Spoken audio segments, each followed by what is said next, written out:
Hello.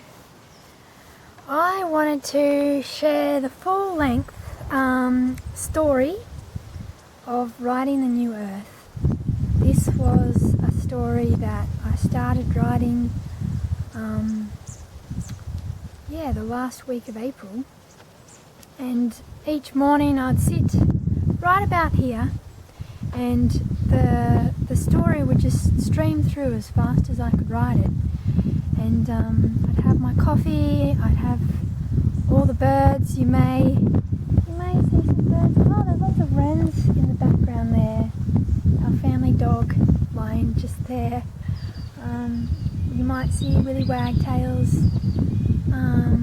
magpies, crows.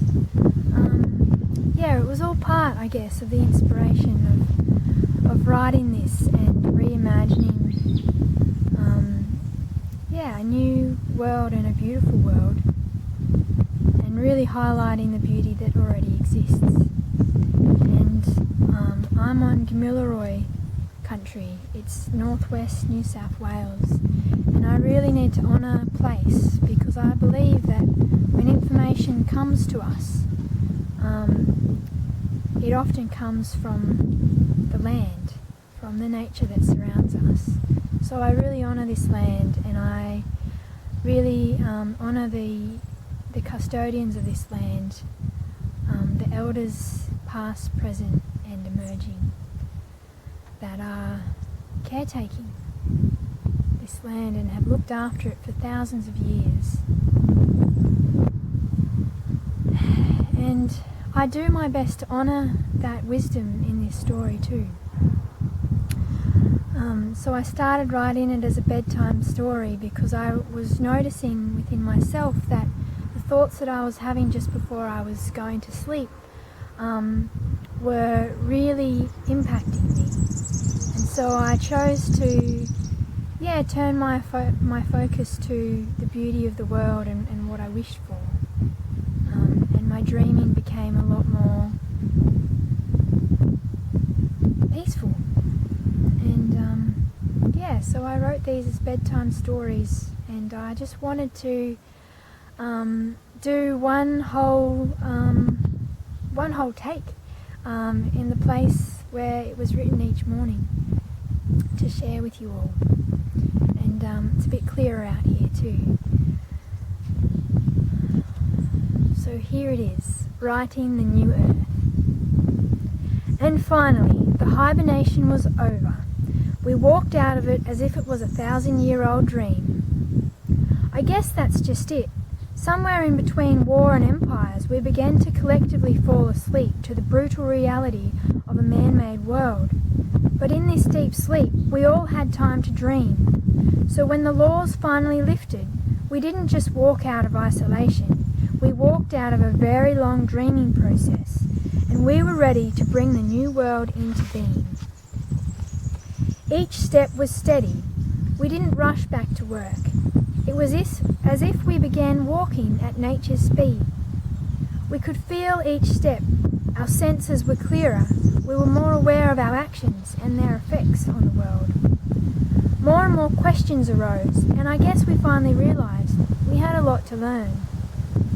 People became good listeners, really curious. It was like we could all feel our relationships, our connections to each other, to the animals, to the plants, and to all the living world. This heightened state of awareness, it became normal. People were talking about it, and in time this connection and these relationships only grew stronger. So we woke to this deepened state of awareness and connection to the living world. It was like all the accumulated wisdom from our ancestors that's held in our DNA.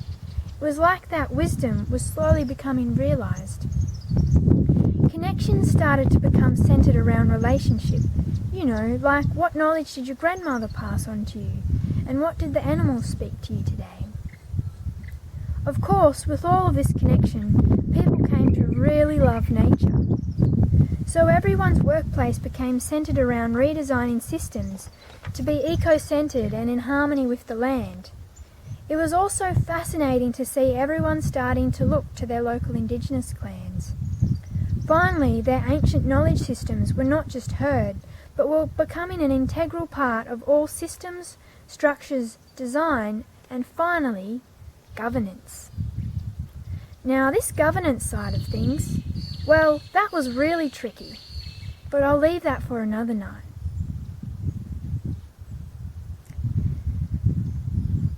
Next chapter. In the beginning, it did all feel a bit euphoric, a world full of possibility, but tension rose to riot. Those in power who held the wealth of the world, they still did not want to give it up for an equal world. They were hanging on with all their might.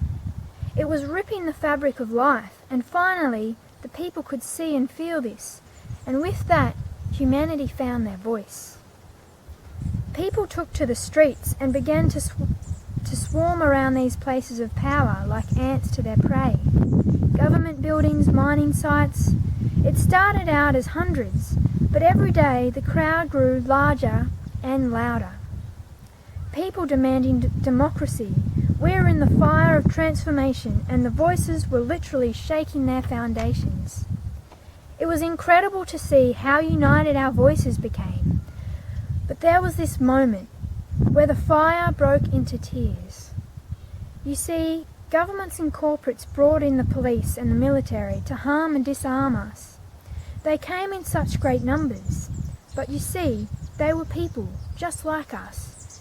And as they came to face us, they could see that they too had voice, and they chose freedom too. This was a moment I'll never forget. It was as if the fires of rage became rivers of tears. The armed forces lay down their weapons with tears in their eyes. And just like that, the war was finally over. That was the defining moment in which the rigid patriarchy of control crumbled. It happened worldwide, as if we were all connected as one humanity. But that's just it. We now walked the earth awake to our intrinsic connection, the fabric that weaved together life on earth. So after the floods of tears came the celebration. These were the best days. Borders and barriers ceased to exist. That deep yearning for human connection was finally fulfilled, and a new economy was beginning. This was not built on consumerism, profit, or scarcity. It became universally known as the abundance economy, based on people giving what they were abundant in. Now, the rebuilding of an economy, well, that was also really tricky, but I'll leave that for another night. Before I say goodnight, you might be wondering what happened to the ones who held the power. With ecos wounded, they fled. I think they might have begun their descent, their hibernation. So I would say there is a possibility that one day they too might wake to their own 1,000-year-old dream. But time will tell. Good night. It seemed that economy and governance came hand in hand. We were all in a free-fall with it for a while. Communities were self-organising in terms of sharing resources, but international trade had ceased, so we had to find so many alternatives. The basics of fuel and energy were pretty simple, because the science and resources for this had already been realised decades ago. Many things did suddenly come to a standstill. Whilst the lockdown ended, there was another pause button. We were unable to travel as we waited for the upgrade from fossil fuel to electric modes of transport. These times were precious though, because many people were meeting their neighbours for the first time. Backyard gardens were popping up everywhere, and the architecture for green, carbon-neutral cities and suburbs were drawn up and ready to go. It was an immense time of innovation and ingenuity. But the rebuilding of cities took a very long time.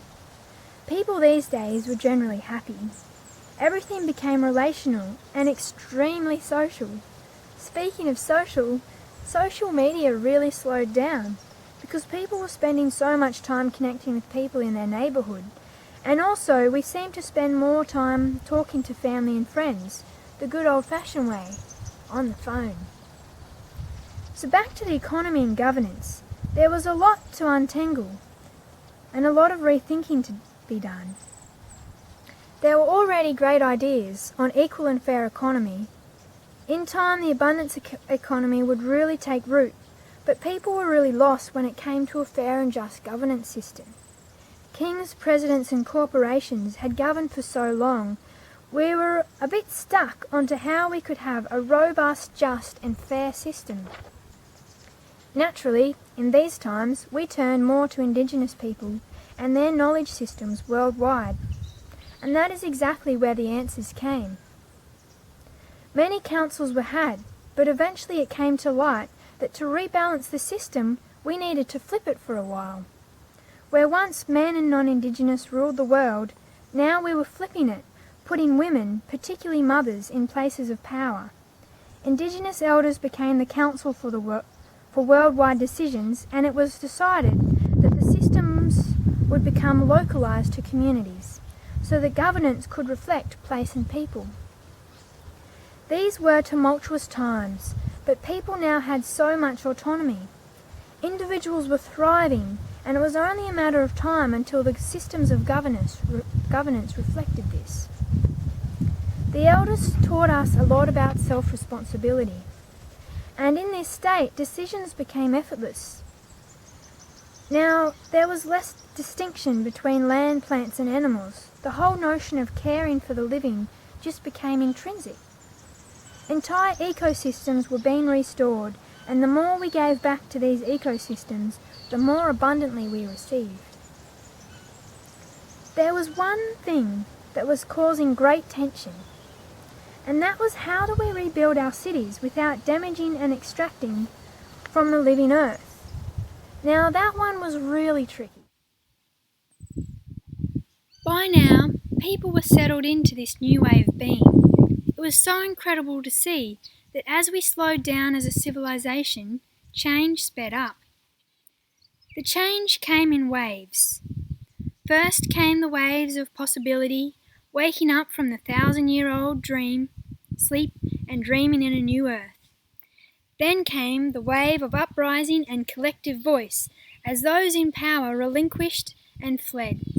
Then came the wave of economic prosperity with the abundance economy. Then the wave of a new and just governance system. But the biggest and most confronting wave was yet to come. The question of how do we rebuild and live as a civilization without harming the earth, the plants and the creatures. Since the reign of empires and overlords, we had not lived alongside nature and natural law.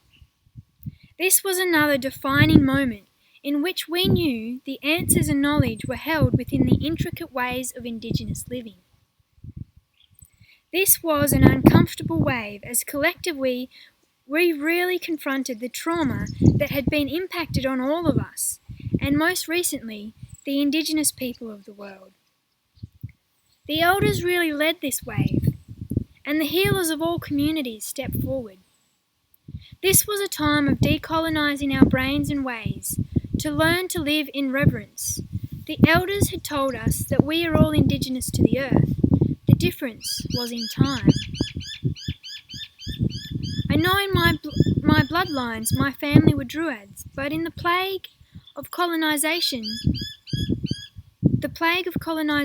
dismantled our knowledge systems and extinguished our ways of living with the earth. This was actually a really big grief stage, as we came to terms not just with what had collectively been inflicted on the earth, but also the atrocities of what had been inflicted on our ancestors. There were many tears, but these tears brought healing.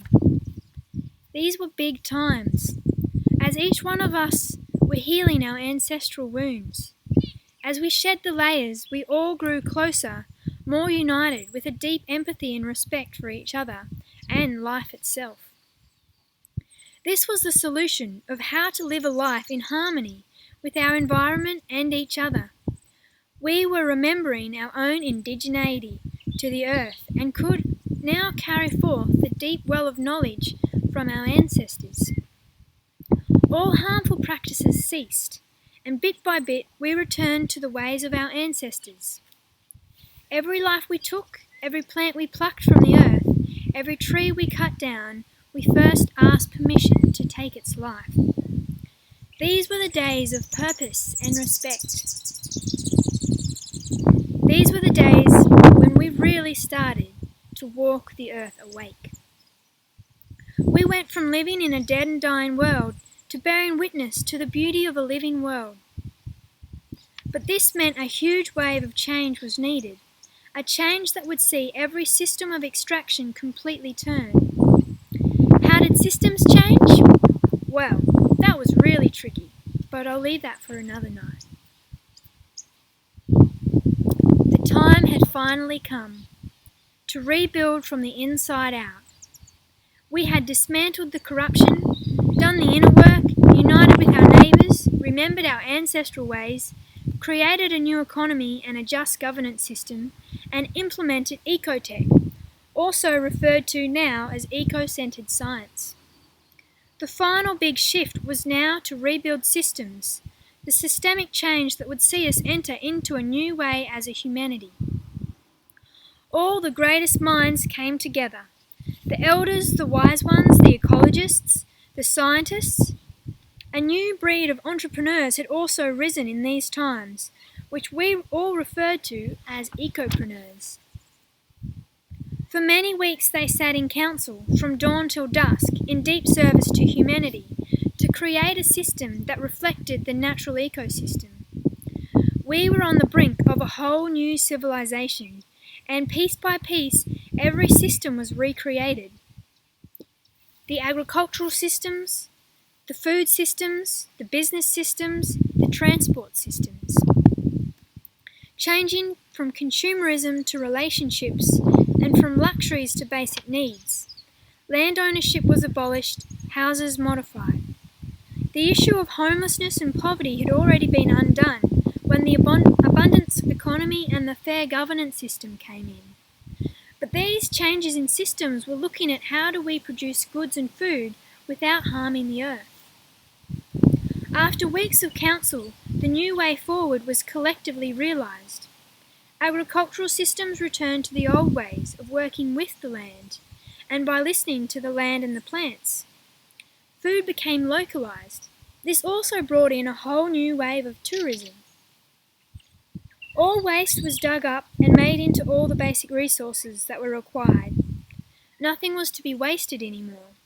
It was either to be used, exchanged, or recycled. People's food consumption had already dropped by 50%, as food was no longer thrown out and people only ate what they needed.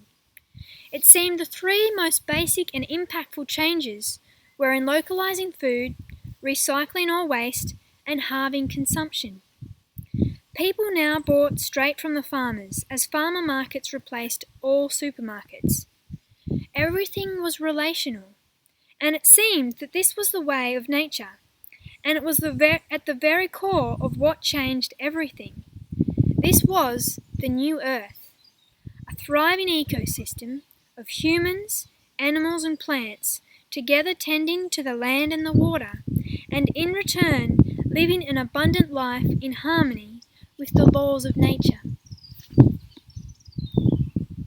Thanks for listening.